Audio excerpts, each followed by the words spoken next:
Well, hey, it's good to see you again. My name is Jaded Ben, and welcome back to another Wax Showcase video where now I'm lost in oblivion.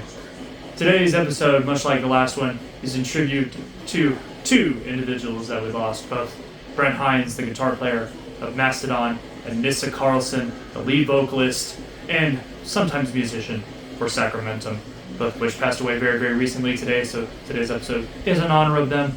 The world is a very, very dark place as it is, but hey, I'm glad you're here with me today. Thank you for being here.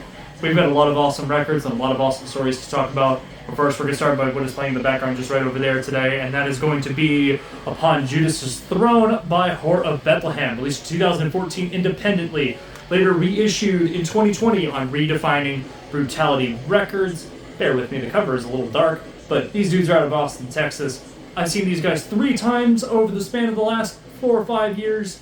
Easily one of the most awesome blackened death metal bands. A bunch of these guys have been going to play in a bunch of other groups around here in the city. Just figured I'd come back and revisit these guys. Definitely worth checking out. Upon Judas' Throne, Whore of Bethlehem playing in the background just right over there today.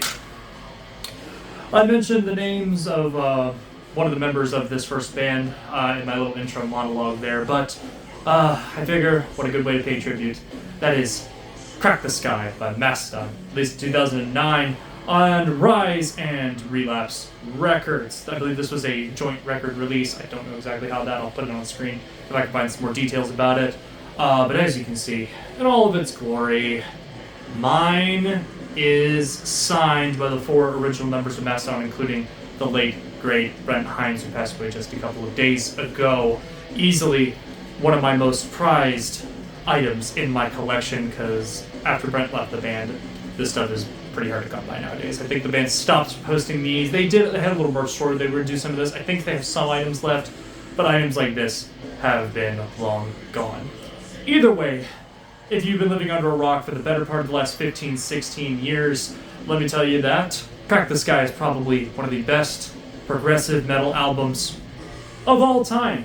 Maybe ever. I don't think a band has ever had such a glow up quite like Mastodon.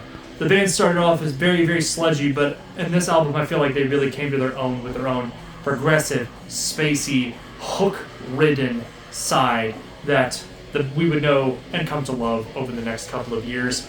So many awesome tracks on here, including the song Oblivion, which is one of the very, very first Mastodon songs I ever learned on the guitar, and one of the songs that helped me get into this band. We've also got The Czar, which was performed in November of 2020 when we saw them at the ACL Moody Theater, our very first concert after the pandemic. And I feel like at that point in my life, it was a big turning point for how many shows I went to starting then. So I'm very, very glad Mastodon was there. We've got some other bands, one other band that was on that show in this episode, so we'll get to them in just a little bit. We've also got Crack the Skye, which is just an incredible title track. Scott Kelly's vocals are absolutely insane. And The Last Baron being another personal favorite of mine. No member gets left behind. Everybody carries their own weight. Absolutely magical performance just across the board. Again, if you haven't listened to this album, do yourself a favor. Stop living under that rock and come on out into the sun and join us for a little celebration. After Brent passed away, there were so many awesome tributes and people playing snippets of Mastodon music, so I feel like this was the best way to pay tribute to the late great Brent Hinds. Basically had Mastodon on non-stop rotation for the better part of the last 3 to 4 days. I would play it in the background here, but I don't want to get copyright claimed. The particular edition that this vinyl came on is the 2018 reissue on standard black vinyl. Just an awesome piece to have. Easily one of my favorite Mastodon releases of all time. I still come back to it from time to time.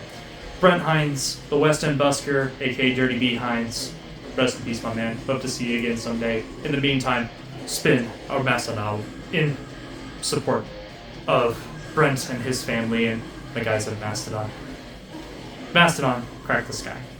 We're going to continue on with one of the bands that I mentioned played that show with Mastodon, and probably also one of their more underrated albums. I'm talking about Opeth with Watershed, released in 2008 on Roadrunner Records, later reissued in 2025 on Music on Vinyl. Very, very happy to have a copy of this in my collection now. This record has been sort of in print over the better part of the last 10 years or so, but it's about time I could finally get a copy at a decent price.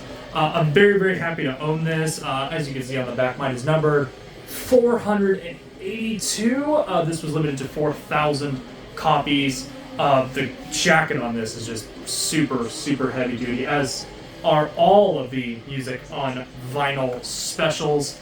Just some awesome work on here. This would be the band's sort of last progressive death metal album before they would go into their sort of progressive rock phase and eventually come right back out of that on their most recent album, The Last Will and Testament.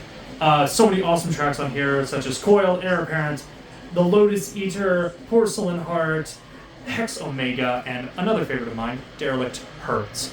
Just an awesome set of performances across the bill. I feel like this album doesn't get a lot of love in comparison to albums like Ghost Reveries and some of the 90s material, and albums like Blackwater Mark as well. The particular edition that I have grabbed is the Silver and Black Marbled edition, once again limited to 4,000 numbered copies. I'm basically only missing Deliverance right now in my Opeth collection, so I'm hoping that'll get chalked off soon, but in the meantime, this is just an awesome record to finally check off the list. Opeth, Watershed. We're going to continue on today's episode with a brand new record out from the land of the Pacific Northwest, Seattle, Washington's heaviest export. I'm talking about Reburied with Flesh Mourning, released in 2025 on Translation Loss Records. Very, very happy to see these guys back with another album. Their last album, Repulsive Nature, was easily one of my favorite albums of 2023. So it's, again, super, super cool to see these guys back. Return of their sort of cavernous death metal stylings.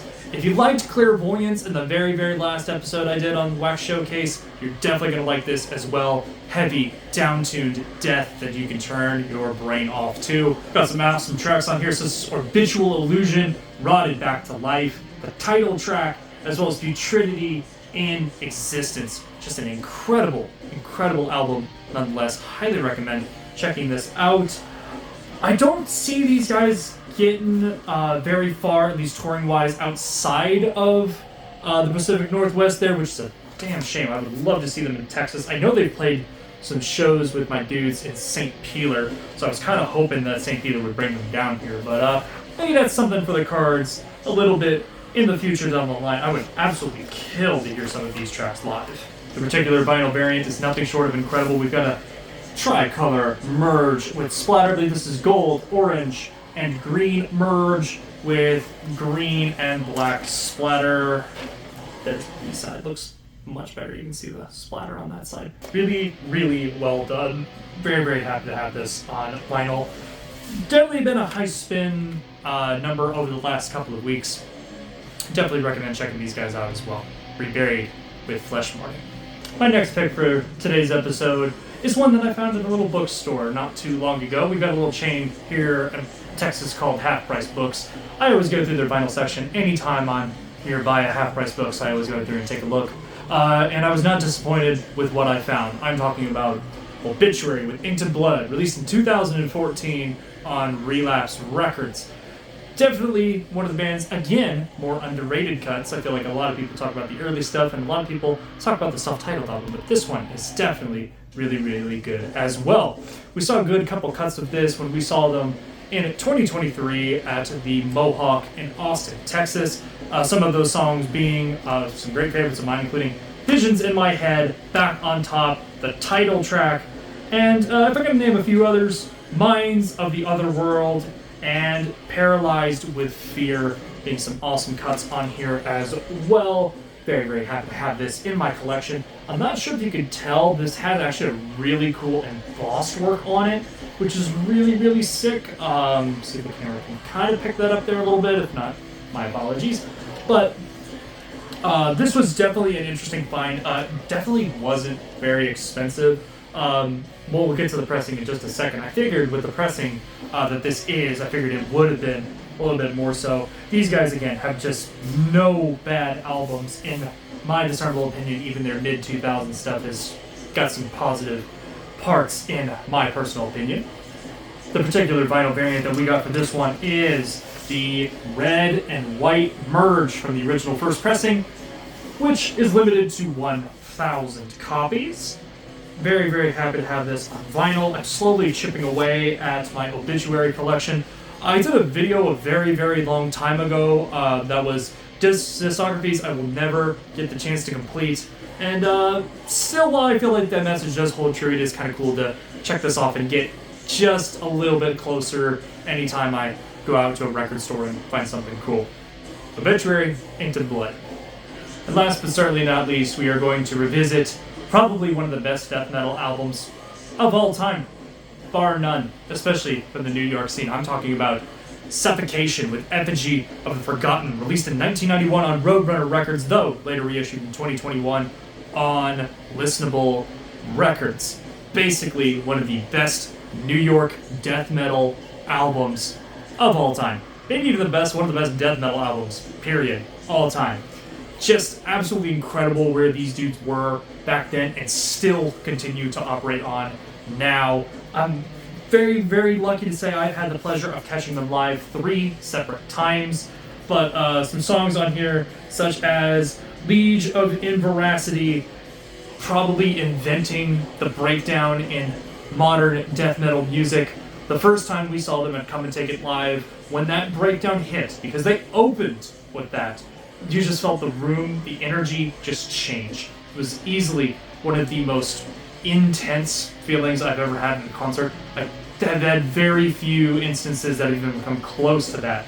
But we've also got some awesome tracks on here, such as Effigy of the Forgotten, Infecting the Crypts, Reincarnation, Involuntary Slaughter, and of course, Jesus Wept. Just absolutely mind-numbing, brutal death metal that doesn't get any heavier than this. In some circles, you could argue that this is probably the heaviest thing in existence. The particular edition that this came on was just a solid red vinyl, limited to 500 copies, reissued by Listenable Records, who I'm glad are keeping this particular cut in print, where Roadrunner would not. I've even seen some bootlegs editions, such as the Picture Disc from Break of Death Records. Either way, if this has not been in your rotation lately, consider this an invitation to spin it. Effigy of the Forgotten by Suffocation. Well, that's going to wrap it up for today's episode, but before we go, I got one last little cool thing that I would like to talk about. We talked about this at the previous end of one of my old Wax Showcase videos, but Varanth, live at the Crowbar. I am very, very happy to say that the full tape run of this is complete. I have copy 52 out of 50 because the tape distro that I ordered from gave me 2 extra copies when I went to go and dub them, so of course I own just a little label extra. The band now has these in their possession. They'll probably get listed on Bandcamp sometime in the near future. If you live in Austin or San Antonio or anywhere in Texas, if you have the pleasure of seeing these guys, go and pick one up at the table. I think this is probably going to be the only pressing of this that we're going to do for a little while, but never say never. I've got the YouTube video up on the channel here as well, so I'll link to that down in the description. It's the same audio, just tweaked a little bit. But I'm very, very, very pleased with how these turned out. Again, these awesome red transparent tapes with the awesome black clear sticker labels. I'm super, super proud of these, and as soon as they go up, I'll make a little community post talking about them. I've got some pictures that I'll put up on my Instagram as well. If you're not following me on Instagram, go ahead and link down in the description as well. And also keep an eye on the community tab, because I'll let you know when these go live if you want to go and buy one. Varanth, live at the Crowbar. Hopefully it should be up sometime in the near future. But that is going to wrap it up for today's Wax Showcase video. Thank you for being here in all of the dark times that we've gone through recently. It's been a pretty difficult year for metal, especially with losing a lot of our legends, but hey, we're here, we're together. I'm very, very happy to have you. Thank you guys for crediting me over the 80 subscriber milestone and the 75 subscriber milestone. I didn't mean to say that in one of the last videos, but very, very much appreciated. You guys rule. Stay safe, stay metal. I'll see you next time.